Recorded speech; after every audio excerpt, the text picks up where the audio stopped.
came up with an idea on how to mount wires without soldering.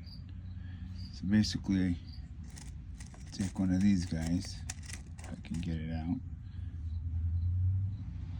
and my crimpers, crimp the wire on the one end, as you can see here, and then the crimped side, as you can see, focus,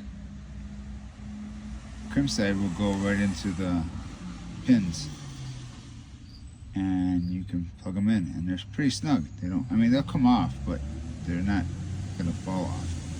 You have to give them a little tug. And I could probably drop a little solder on there and it'll keep it on there a little bit better. But yeah, works really good. That's gonna be a good headlight. I like the idea. You can do taillights that way too, I guess. Very cool.